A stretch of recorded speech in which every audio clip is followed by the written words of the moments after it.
देखिए क्या कर रहे हैं, सब ध्यान देना। सुदामा जी जो अपनी पोटली थी ना, उसको अपनी कांख में अच्छी तरह से दबा लेते हैं, छुपा लेते हैं, और मन में क्या सोच रहे हैं कि ये इतना बड़ा राजा, इतना महल, इतनी रानियां और इतने चौकीदार द्वारपाल, और अगर मैं इसको निकाल के दूंगा कि मैं तेरे लिए 3 मुट्ठी चावल लेके आया हूँ, तो ये मेरे बारे में क्या सोचेगा।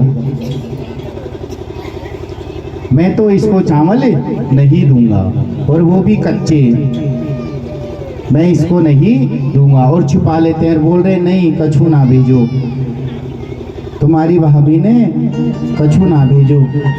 अब तो और कृष्ण कन्हैया पहचान जाते हैं कि कुछ तो भेजा है, और सुदामा बता नहीं रहे हैं और अपनी कांख को जोर से दबाए जा रहे हैं महाराज। अब तो कन्हैया ने क्या किया, और धीरे से उठ करके और हाथ उठा करके और धीरे से वो पोटली जल्दी से बाहर खींच लेते हैं। बोलिए कृष्ण कन्हैया लाल की।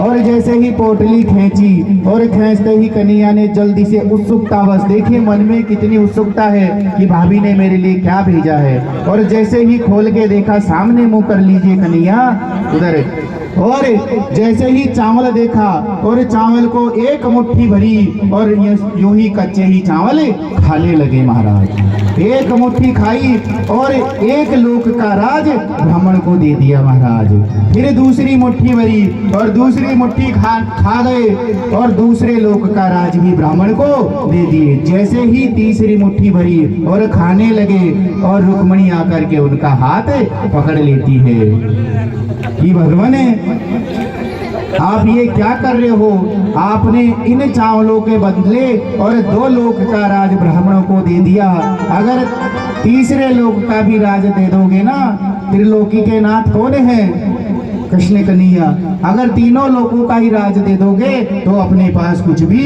नहीं बचेगा, और अपने भी छोटे छोटे बालक हैं।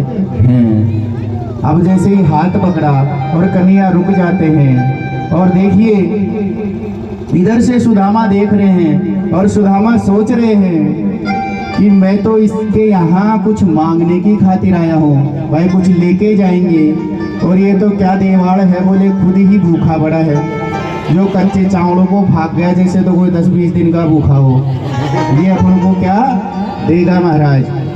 और मनी मन में सोच रहे आज तो मैं गलती आ गया, ये जो 3 मुट्ठी पड़ोसन से लेकर के आए थे ना चावल, ये भी गई, बोले लेना तो कुछ और, ये लाई थी वो भी चले गई।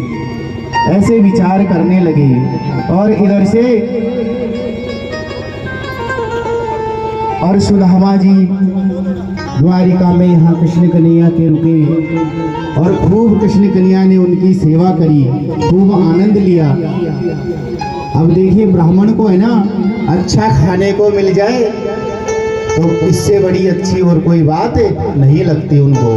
ब्राह्मणों को अच्छा चकाचक माल मिल जाए, बढ़िया खा करके ऊपर से दक्षिणा मिल जाए तो बड़े प्रसन्न हो जाते हैं, और सब कुछ अपना दे देते हैं, सारा आशीर्वाद दे देंगे, अपने पास कुछ भी नहीं रखेंगे महाराज। सीड़ा रोर सपूता रोर, पोता पोती खिलाओ और पड़पोता खिलाओ, और सारा आशीर्वाद, खूब धन दौलत आवे, लक्ष्मी आवे, एक जीवने में 100 के नोट में सारा आशीर्वाद आपको दे देते हैं महाराज। अब इससे भोला ब्राह्मण क्या होगा।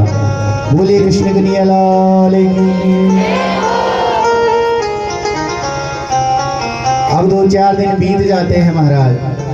अब इधर से है ना सुदामा जी वापस जाने का नाम ही नहीं ले रहे। भाई बढ़िया तो सेवा हो रही है चकाचक, खूब तो गर्म पानी मिल रहा है नहाने के लिए, और सुबह उठते ही चाय मिल जाए 3 बार, और 10-11 बजे दूध के गिलास आ जाएं, और इधर से गजक आ जाए, और शाम होते ही कभी तो बाजरे की रोटी लुणा घी मिल जाए, और कभी चूरमा दाल बाटी मिल जाए, और कभी पराठे मिल जाए, तो बामण जाबा को नाम क्यों ली। तो भाई पंडित जी के आनंद हो रहे, ब्राह्मणों के आनंद हो रहे, और सुदामा जी जाने का वापस नाम नहीं ले रहे महाराज। अब कन्हैया ने सोचा